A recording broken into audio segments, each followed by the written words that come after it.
Hello everyone and welcome to the Future of Fallout the TV series. In this multi-part video series, we're going to be going over everything you could see and everything you will see in Season 2 of Amazon Prime's Fallout the TV series. From minor to major factions, from vaults to people to locations, we're going to be going over everything you might see and everything you will see in Season 2 of Amazon Prime's Fallout the TV series. Without further ado, let's get into it. These items will be listed from least likely to most likely to appear in the show, and we're going to start with the vaults. In the Mojave Wasteland surrounding New Vegas, there are 6 major vaults: 3, 11, 15, 19, 21, and 34. However, due to their long history, we'll be going over vaults 15 and 21 later on. Let's start with Vault 3. Vault 3 is located near the Vegas Strip in an area known as Fiend Territory, or the South Vegas Ruins. It was built as one of 17 control vaults that had no experiments or parameters. It was a successful vault until the early 2200s, when a water leak forced the inhabitants to move further up and eventually out of the vault. After they opened their vault, they resorted to trading with other communities until a group called the Fiends and their leader, Motor Runner, showed up and convinced the naive vault hunters that it would be a great idea for them to inhabit the vault with them. This, however, would not turn out good for the vault dwellers, as Motor Runner and his Fiends decided to kill all of them and take the vault for themselves. Not much is known about the Fiends before they came about. What is known is that they love their chems. Because of that, they are great friends with the Khans who supplied them to them. But we'll go over the Khans later. Vault 11 was not so lucky when it came to the experiments.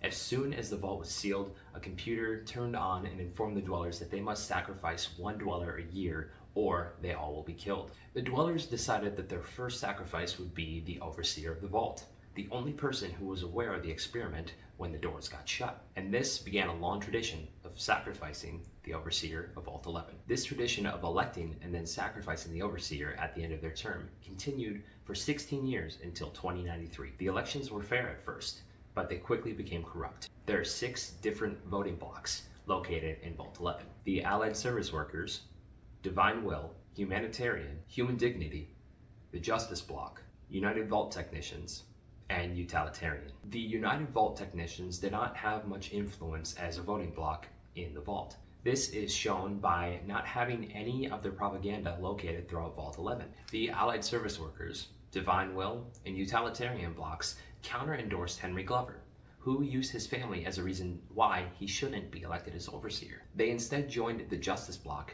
to endorse Nathan Stone. The Human Dignity Block endorsed Donna Haley, accusing her of being a communist sympathizer and an adulteress. However, you might recognize their propaganda, a poster that says, "New Sheriff in Town," from Season 1, Episode 3 of Fallout the TV series, located out in this building. The Justice Block were by far the most powerful and influential. However, they were also the most corrupt. They used this influence and power to extort sexual favors from a resident named Catherine Stone. They blackmailed her into fulfilling these demands by threatening to elect her husband, Nathan Stone, as overseer of the vault, meaning that he would get executed at the end of his term. The Justice Block got what they wanted. Kate obliged, and they still nominated her husband anyways, but she wasn't going to take that lying down. When Kate found out that they nominated her husband anyways, even after she was extorted for these sexual favors, she started slaughtering members of the Justice Block. This obviously made her the first candidate for overseer, which she gladly accepted, dooming herself but saving her husband Nathan. Her first act as overseer: dissolve the elections and let the computer decide by random who will be sacrificed every year. The Justice Block, not happy that they were losing their influence over the people of the vault, decided to stage an armed coup, killing everybody but 5 people. These 5, after seeing all the bloodshed from the Justice Block and the corruption that it had caused the vault, decided they didn't want to see any more bloodshed. They all walked to the computer and told it that they were no longer sacrificing any other dwellers and to do what it must. They were ready to accept their fate. What they weren't ready for was the message the computer displayed for them. Congratulations, citizens of Vault 11. You have made the decision not to sacrifice one of your own. You can walk with your head held high, knowing that your commitment to human life is a shining example to us all. And to make that feeling of pride even sweeter, I have some exciting news. Despite what you were led to believe, the population of Vault 11 is not going to be exterminated for its disobedience. Instead, the mechanism to open the main vault door has now been enabled, and you can come and go at your leisure. But not so fast.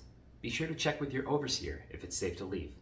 Here at Vault-Tec, your safety is our #1 priority. Stunned by this response, the 5 dwellers contemplated what to do. 4 of them decided to commit suicide, not being able to live with the horrors that they had witnessed and been involved in over the last 16 years. The 5th decided to leave. He wanted to communicate to everybody on the wastes just how evil Vault-Tec really was, and the experiments that they were holding against people inside their own vaults.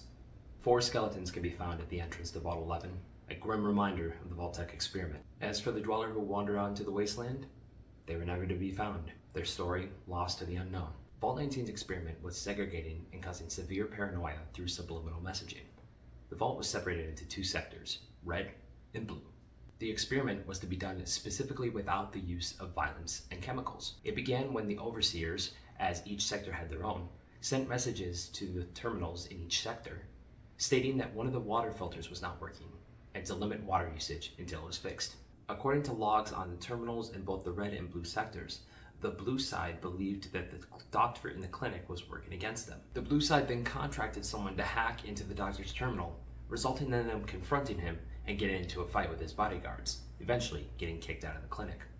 The red side believed that the blue side was just causing problems, starting fights with everybody, but they didn't know what the blue side found in the logs. As stated earlier, both sides of the vault had their own overseers. The red sector had one and the blue sector another, and they both had different ways to send the subliminal messaging throughout their vaults. From high-pitched noises to blinking lights to random bursts of air through the vents at certain times of night, this is how each overseer sowed paranoia into their own dwellers. Unfortunately, the fate of this vault is unknown. However, if you look in the Fallout New Vegas official game guide, it states that sulfur deposits were located below the vault, and that the fumes came up and caused the actual paranoia. Was there an experiment, or was it another control vault? The records are spotty, but what is known is that it eventually became the home of the Powder Gainers, who we'll talk about later. If you look at the real-life geographical location of this vault on a map, you'll see that it is actually the location of the Blue Diamond Mine in Nevada, a fallout shelter that was used during the Cold War. Our final vault is Vault 34, and they loved their weapons. The experiment was a very large and overstocked armory, with the trade-off of a large recreation space and minimal living quarters. Eventually, overcrowding became an issue. The overseer noticed and staged armed guards at the entrance to the armory to prevent problem dwellers from having access to the weapons. Some didn't mind this, but it eventually escalated after some dwellers used their access to the armory to harm other dwellers. The overseer eventually remotely locked terminal access to the computer to the armory. This resulted in a few dwellers deciding to leave, taking some of their weapons with them, in 2231, forming the Boomers. Fearing their return, the overseer decided to move their guards from the armory to the entrance to the vault, hopefully stopping an attack from outside. But this left the armory weak, allowing another group to come in and attack. They were unsuccessful, resulting in damage to the reactor cooling vents and the main computer system.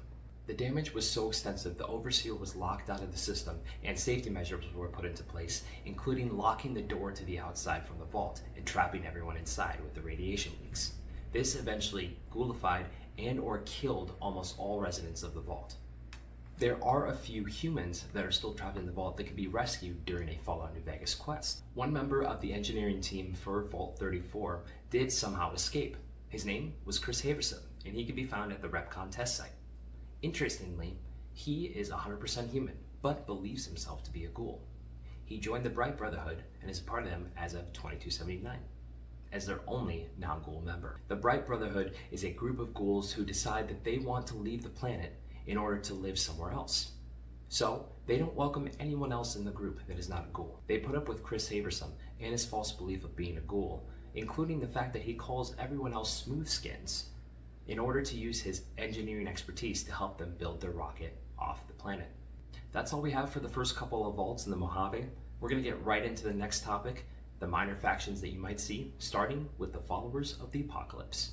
The Followers of the Apocalypse, or the Followers for short, was a group that was formed sometime between 2100 and 2161 in Dayglow, or post-war San Diego. They eventually migrated to the Boneyard, or post-war Los Angeles, with the goal of preventing another Great War by spreading ideals such as secularism, pacifism, humanitarianism, and intellectualism.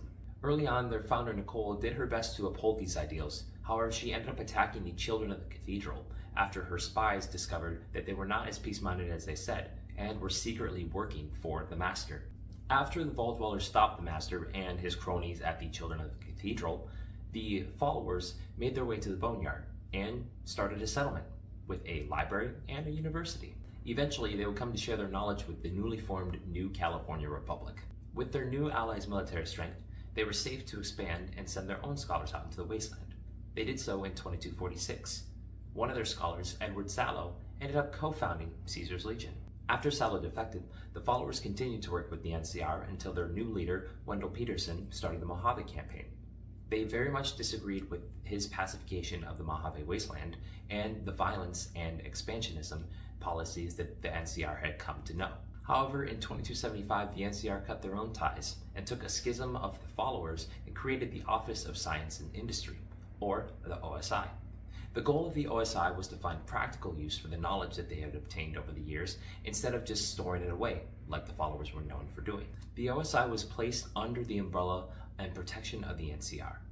As of 2281, the followers are still active, but due to their pacifism and their lack of knowledge with war tactics, who knows how much longer that could be, they held an allyship with the Great Khans after their split from the NCR due to their mutual hatred for the group. They are also enjoying an amicable relationship with the Kings, their allies in Freeside. However, they are not fans of the Legion, Mr. House, the NCR, or the Brotherhood of Steel, abhorring their use of violence and expansionism and militaristic ideals. Now we're going to talk about a group that originated in Vault 34, the Boomers. The Boomers were the group of vault dwellers who decided to take all of their weapons they could and leave the vault, causing the overseer of Vault 34 to shut the doors. They quickly found Nellis Air Force Base, which had been damaged by multiple missiles from the Great War. However, it still laid very much intact. The Boomers, however, being very intelligent, used Geiger counters to check the radiation levels and realized that the levels had gone low enough for it to be safe to inhabit the base. Once this happened, they fortified the base and traveled to Area 2 to obtain howitzers for defensive measures. They also restored the base's power and used this to look at entries on the terminals and documents surrounding it to learn how to open weapon storehouses, use the nuclear weapons on site, and learn how to fly through VR simulators. They are shown through player interaction in Fallout New Vegas to be very tech savvy and logistical. They ask the courier if they can find any scrap metal to return to them, as they have a 5-year window for when their munitions might run out. They also have a fully functioning farm, solar panels, and a water source from the nearby Lake Mead. The courier is a sort of messiah to the Boomers, as their leader Pearl told them that one day an outsider, or as they call them, savages, would come and help fulfill their destiny. This destiny is to help them obtain the 1948 B-52 bomber located at the bottom of Lake Mead and repair it and fly it over the Mojave wasteland, raining explosive ordnance upon ignorant savages. The Boomers are a meritocracy, valuing people based on their knowledge and skills. The Boomers have a unique relationship with all the other factions of the Mojave. Everyone wants to be their friend, and they don't want to be anyone's friends. When the courier arrives in New Vegas, you can engage in dialogue with Mr. House about the Boomers. He'll explain how he sent Securitrons out into the wastes, and one of them took video of them rebuilding Nellis Air Force Base, until he blew up. Since then, Mr. House hasn't tried to reach back out to the Boomers again. Most other factions learned from this to leave them alone, due to their apparent xenophobia. This comes from Caesar's Legion, who tried to engage with them and failed, the Three Families, we'll talk about later, and the Brotherhood of Steel. The only faction foolish enough to cross the Boomers was the NCR, who, due to the fact that they wanted Nellis Air Force Base and to pacify the Mojave, decided to turn off the water pipe that led from Lake Mead to the Air Force Base. The Boomers responded by shelling sections of the NCR's own water pipeline until they decided to turn the water back on. Then, they never messed with them again. However, due to them shelling this and their high use of explosives, the locals gave them the name the Boomers, which they didn't mind, so long as you left them alone. However, with the arrival of the courier, Pearl hoped to open their eyes and end the xenophobia, fearing that the isolation would be the end of them. The Powder Gainers. The history of the Powder Gainers begins with the NCR's occupation of the Mojave. When they began the Mojave campaign, they commandeered a conservation area and turned it into an all-male prison. It eventually became known as the New California Republic Correctional Facility. The NCRCF served two purposes. The first was to house the criminals and enemies of the NCR, and the second was for work release and free labor. They wanted to expand into New Vegas, and the first thing they had to do was build a rail line from the Boneyard to New Vegas. When the war between the NCR and the Legion escalated, the NCR decided to take some of the guards from the NCRCF and move them towards Hoover Dam to defend it. With less eyes on them, the prisoners started stealing dynamite and other explosives from their dig sites, and when they returned to the correctional facility, led by Samuel Cook, they blasted out of there and split it off into different groups. Those that followed Cook after the prison break decided to settle in Vault 19. However, the rest splintered off into small raiding groups and did their own thing. The worst of them, however, stayed in the prison after the break. Led by a man named Eddie, they slaughtered the remaining guards of the prison. They splintered off and formed 4 groups, north, east, south, and west of the prison, and killed and raided caravans trying to get into the city to trade. Eventually, the Powder Gainers would steal the entire explosive supply of the nearby mining town of Sloan, resulting in Deathclaws taking over the quarry. The locals believed that the constant explosions kept the Deathclaws at bay. This complicated things for the NCR, who owned the quarry and promised protection to the people of Sloan. However, the Deathclaws eventually started to make their way onto Highway 93, their main road into New Vegas. The Powder Gainers love to use dynamite and any powder-based explosives, and actually have no positive relations with any outside factions. I wonder why. However, the original group of Powder Gainers in Vault 19, led by Samuel Cook, have expressed interest in joining with another faction, the Great Khans, to go against the NCR in their war against the Legion. But we'll talk about the Great Khans later. Now let's talk about everyone's favorite Elvis impersonators, the Kings. The birth of the Kings begins with House's takeover of New Vegas. He offered a new life, a better life, for everyone who was in the Strip and on the outskirts of it, if you helped him rebuild it. If not, you were pushed out.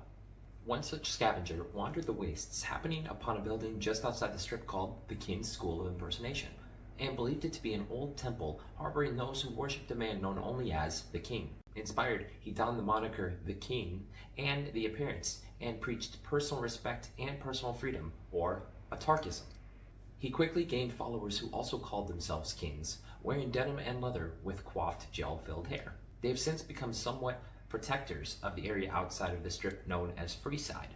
Located on the old Fremont Street, the Kings defend the area with 10mm submachine guns and pistols, .357 Magnums, and switchblades. They live with the mantra, every man is a king in his own right, and everyone should be treated with respect. Because of this, they clash with House, the Three Families, and the NCR.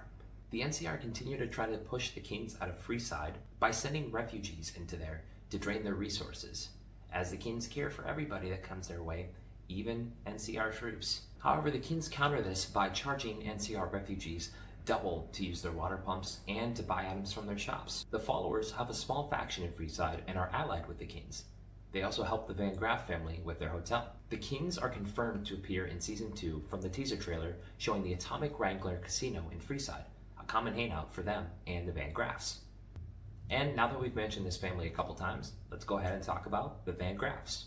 The Van Graff family was formed by a woman only known as Mama, or the matriarch, in a city called Redding in Fallout 2. It is a close-knit group of 10 children, including vendor Frida Van Graff, located at Hoover Dam, former NCRCF prisoner Jean-Baptiste Cutting, and Gloria Van Graff. Jean-Baptiste and Gloria run things for the family at the Silver Rush Casino. They expanded out of Redding after the Chosen One destroyed the oil rig that the Enclave was located on in Fallout 2. They then started selling weapons, specializing in energy weapons and high-value commodities like gold. When they made their way into Freeside and took over the Silver Rush Casino, it was to the dismay of the Kings. However, after the ruthless expansion into New Reno, the Van Graffs would not be pushed out by the Kings. And after turning a few of their members into piles of glowing green goo, they decided to be friends. The family is very intelligent, using one of their members, Frida, to make backdoor deals with the Crimson Caravan Trading Company, agreeing to attack competing caravans in order to obtain a larger market share, disguising them as Brotherhood of Steel ambushes so as not to receive pushback. Their biggest enemy has been the NCR. The family has fought them for decades, coming close to destruction a few times. Due to their immense wealth, they've been able to buy their way out of most issues. However, this hasn't stopped the NCR from continuing to send people into Freeside and halt the family's expansion.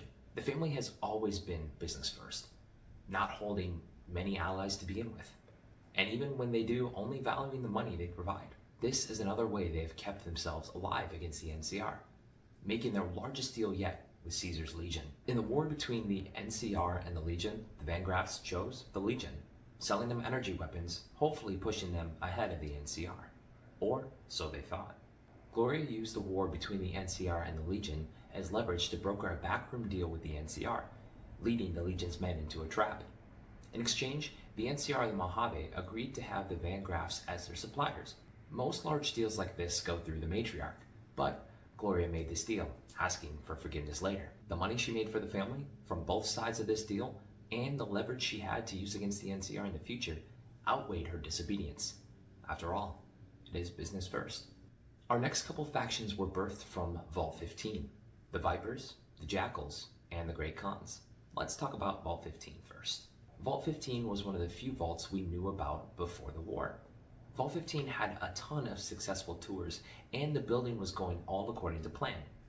One of the big pulls for this vault was the third floor being completely reinforced with concrete, so as to protect the dwellers from any earthquakes that might happen.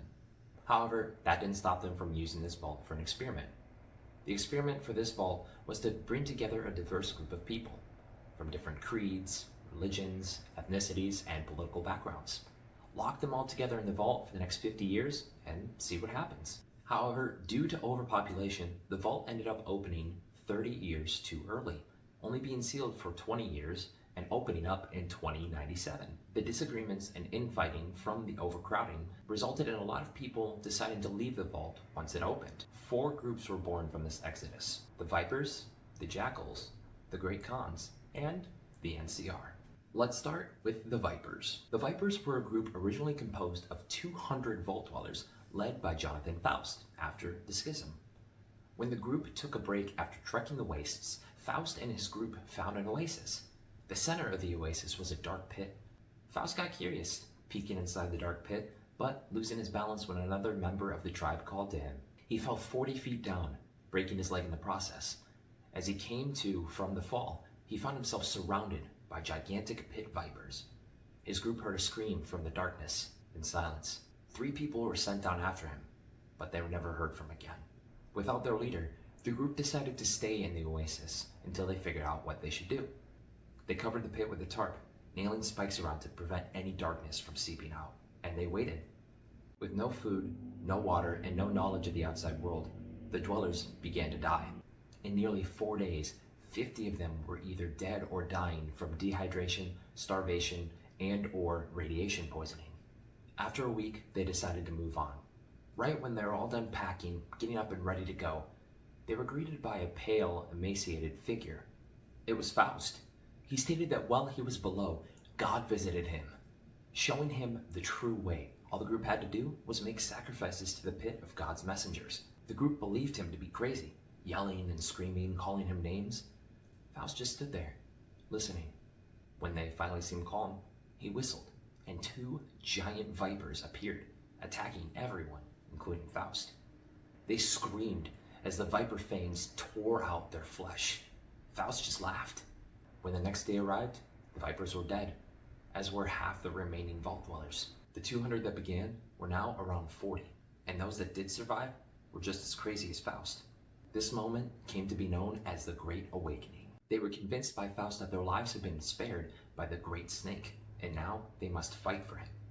They ripped the tarp from the top of the pit, using it as a sacrificial chamber, sending in 1 person a month to appease the Great Snake.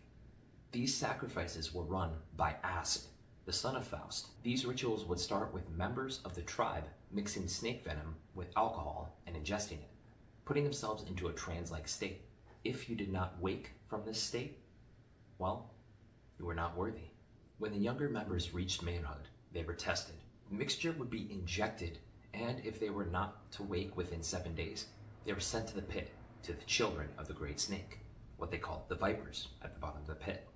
Survivors were called Chosen Ones, or Warriors of the Great Snake. The High Priest and Priestess then would microdose the venom, leading to bizarre dreams that allowed them to communicate with the Great Snake. The prisoner is then sacrificed at midnight. The Vipers kept their ways for almost 30 years until they decided to attack the Hub in 2125. The Hub was a central trading post in New California.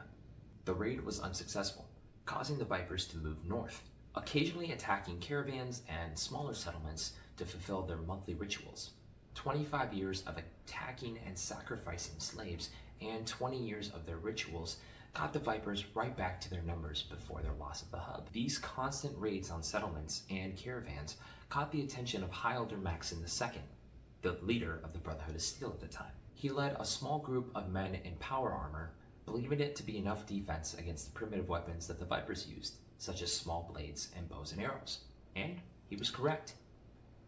Until he removed his helmet. When he pulled his helmet off to look around and address his men, one Viper nicked him with an arrow. But what they didn't know at the time was that the arrows and the blades were dipped in the Great Snake's venom. Unfortunately for him and the rest of the Brotherhood of Steel, he was not worthy of worshipping the Great Snake. The response was swift and violent, as Paladin Rhombus ordered all Brotherhood of Steel members to exterminate Vipers on sight.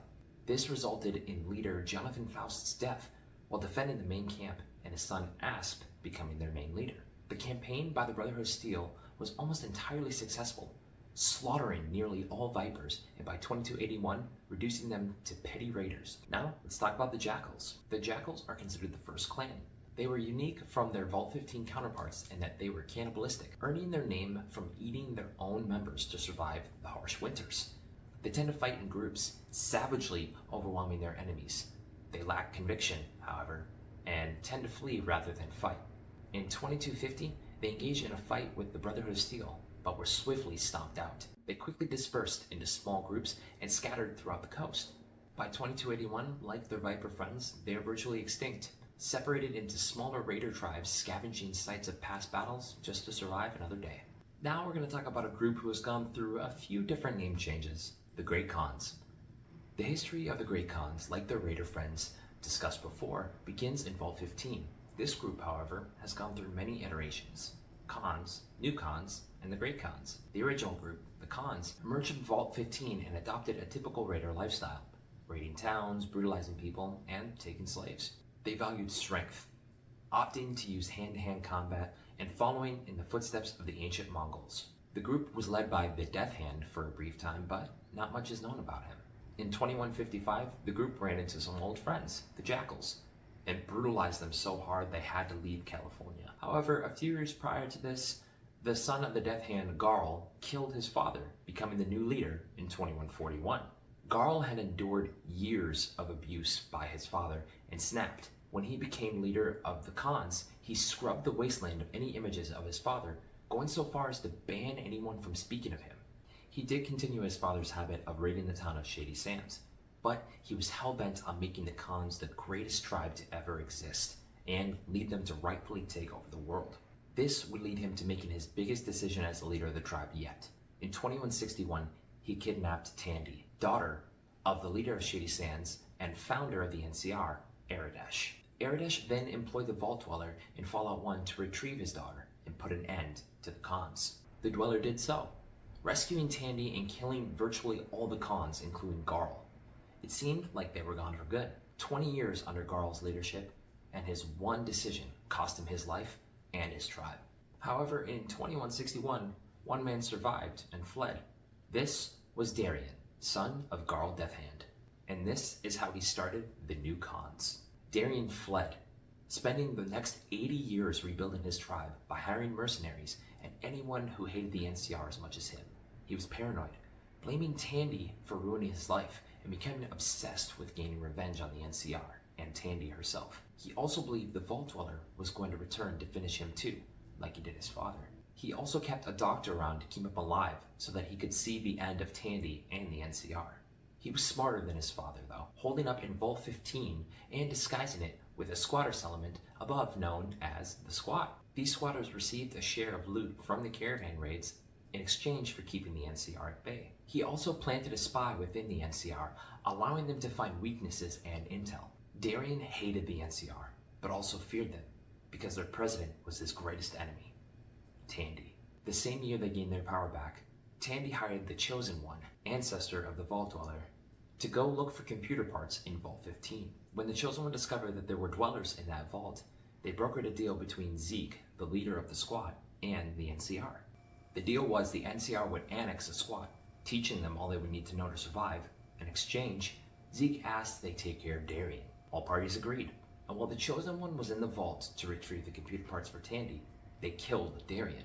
Darien's paranoia was justified. A hit ordered by his mortal enemy Tandy and carried out by the Chosen One, descendant of the Vault Dweller.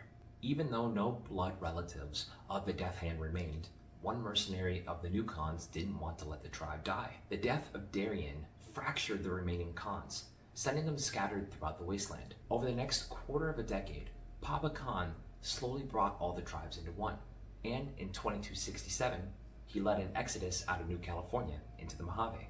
He would call this group the Great Khans.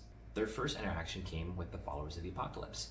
They were happy to welcome a new group into the wasteland and use this opportunity to teach them how to manufacture medicine to sustain themselves in a new environment while also teaching reading and writing.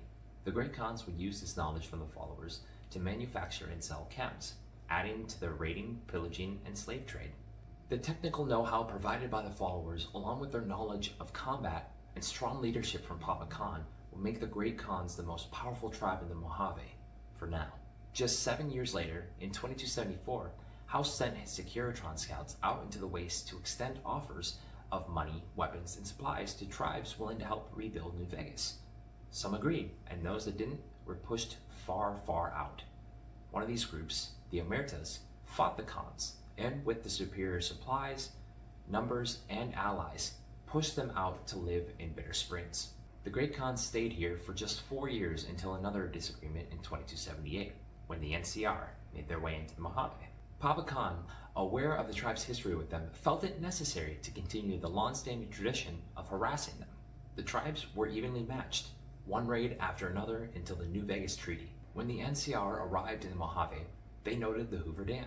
It was offline and unguarded, but a perfect base to house their troops and rule the wasteland. When they sent people to repair the base and get it up and running, they were met by a large group of tribals and Mr. House's Securitrons. After negotiating, they were allowed to take over the dam with a few contingencies. What House wanted was the NCR to recognize his sovereignty over the Strip, allowing them an embassy but forbidding weapons to be carried by them on the Strip itself. The treaty also banned NCR soldiers on the Strip, calling for Securitrons to arrest on site, though problems don't tend to occur very often. They were also given Camp McCarran to establish a base, and the power from the dam was split 95% back to New California and 5% to the Strip. This treaty helped the NCR gain an edge over the Khans, though they mostly fought defensively. The death of 4 NCR troopers would allow the Republic to push back with the full force of the treaty behind them. With these extra supplies and bodies provided to them, and the newly built bases they started, the Bitter Springs Massacre. The intel that the NCR had from their scouts stated that Papa Khan and his raiders would be at their Bitter Springs base, ripe for the killing. They had their biggest group yet, with men set up in the canyon, ready to snuff out those fleeing with snipers. The intel was bad, and after the shooting began, they realized those injured guards leading people out were leading innocent civilians, including women and children. However, he ignored them and ordered them to keep firing until they run out of ammo. The sharpshooters followed orders until one captain came to his senses and called it off. However, the target that they wanted wasn't even there. Papa Khan was out on a raid with all his men, and when he returned, they made their way to Red Rock Canyon, as the NCR gave him a new home, or as he believed it to be, a new grave. This led them to make an alliance with the Legion, the NCR's greatest enemy in the Mojave. Papa Khan now held the same bitter and primal hatred towards the NCR as his predecessors. Besides the Legion, their other allies include the Fiends of Vault 3, whom they supply chems to, and the Courier can form an allyship with the Powder Gainers in exchange for protection from the NCR. The Khans receive explosives. The Great Khans currently reside in Red Rock Canyon, and like many other tribes, their ending is written by the Courier. Now that we've talked about all of the minor factions that we might see in Season 2 of Fallout, let's move on to our last vault, located on the Vegas Strip itself, Vault 21. Vault 21 is located directly on the strip of New Vegas, right across the street from the NCR Embassy, and like most vaults, it had an experiment. Everyone was equal in value, and all disputes were settled by gambling. The vault itself actually held every single casino game you could think of, and most of the games that they played were card games, specifically blackjack. When a dispute arose, dwellers would choose a representative to gamble on their behalf. Winner won the dispute, no exceptions. The experiment worked extremely well until 2274, when Mr. House started making offers to those on the strip to join or leave. He approached the vault. This decision, like all others before, would be resolved through gambling. The dwellers would choose a representative, and Mr. House got to pick his own. After a very long game of blackjack, House got what he wanted, as the house always wins. His win granted him ownership of the vault, resulting in it being stripped of any useful technology and filled with concrete. He got halfway before Sarah and Sheldon Weintraub convinced him to keep the top level open. Sarah then turned it into a hotel and gift shop, giving tours of her former home. Of the residents in the vault, most left and scattered the wastes, but one man settled in the nearby town of Goodsprings and made one of the most important decisions in the game's histories. That man's name was Doc Mitchell. And after the courier wakes up in Fallout New Vegas, they inform them that they are the reason the player character is still breathing, after a bullet goes through their brain.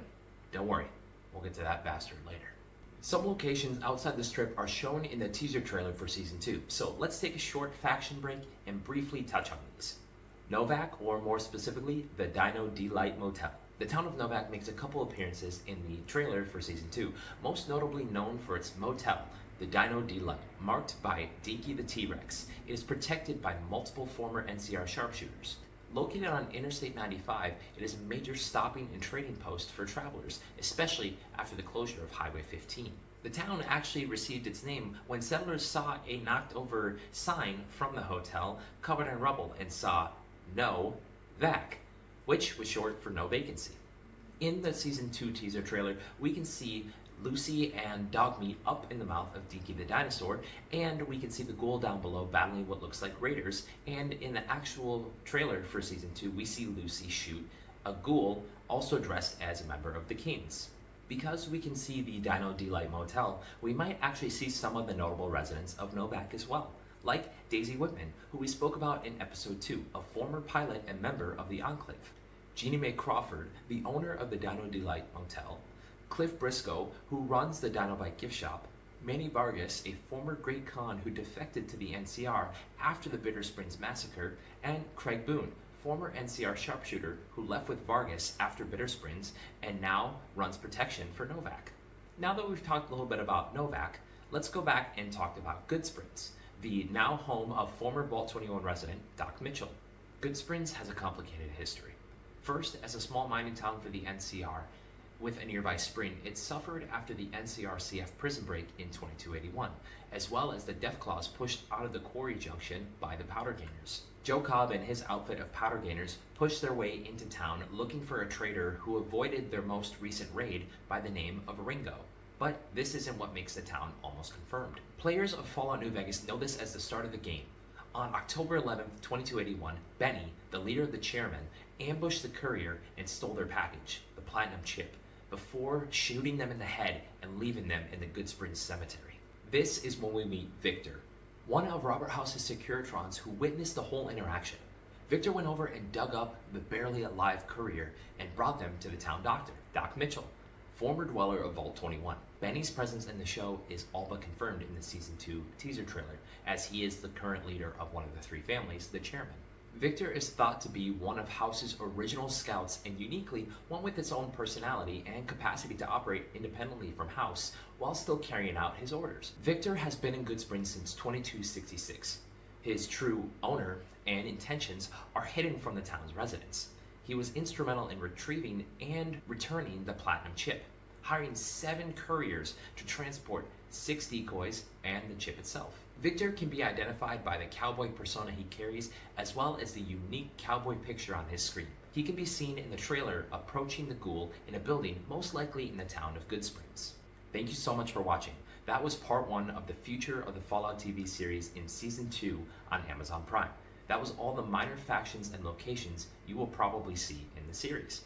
Stay tuned for part 2, where we're going to go over all the major factions you will see in Season 2, including the history of the Brotherhood of Steel, the Enclave, the NCR, and the new faction, Caesar's Legion. And we'll see you in the Wastes.